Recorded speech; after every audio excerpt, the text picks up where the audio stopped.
Hi there, and welcome to another question and answer session video in the Coach Edu channel. Today's question comes from Amy Beanie.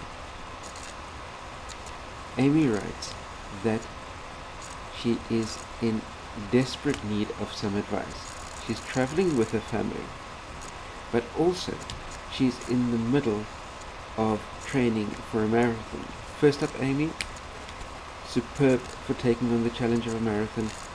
I'm sure you'll absolutely nail down your race, no matter what obstacles life and family throws in your way as you're going along. And what Amy's saying is she was hoping to sneak away in the early morning to be able to get her long runs in while she's out traveling with her family. But it looks like that's going to be going up against a couple of family plans. Don't we all know that only too well?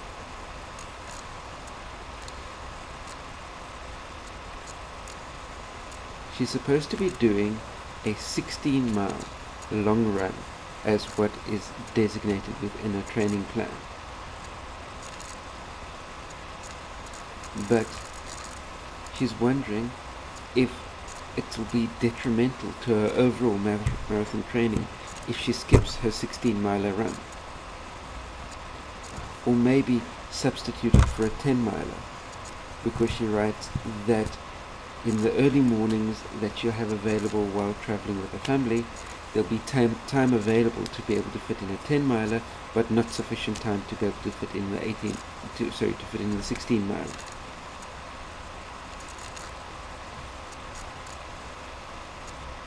If I do skip the long run, she asks, will there be a way that I can make up for the lost training? So that's Amy's question. Let's unpack this.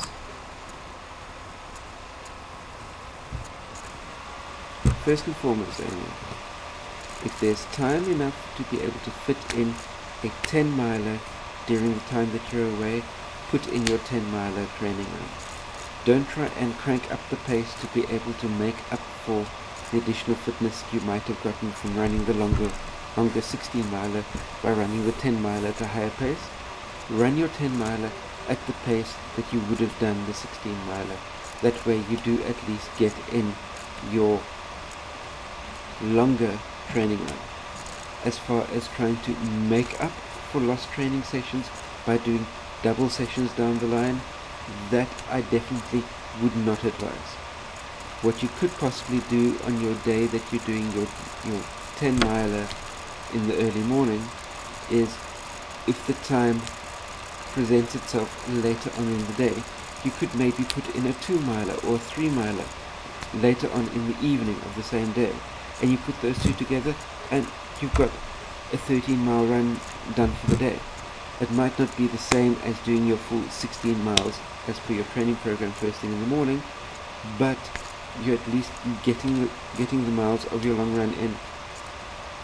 Your evening run, be it a 3-mile run that you might be doing, bearing in mind that you're coming off the 10 miles that you would have done first thing in the morning, you'll be doing those on tired legs anyway, so it's not exactly the same as going out on a super fresh 3-mile run. So that's one way that you can balance things around.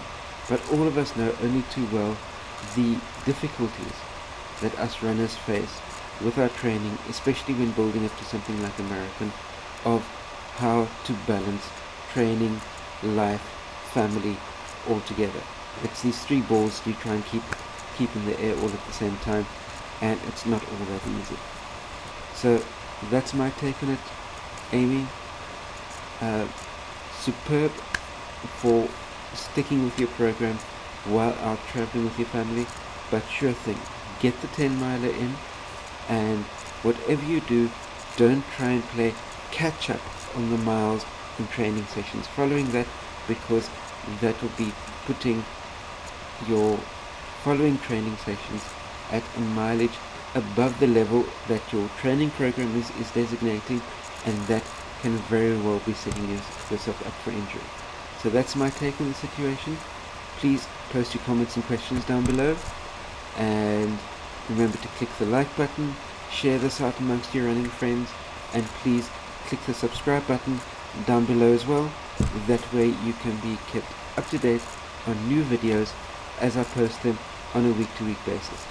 Stay safe out there, all of you. See you next time. Cheers.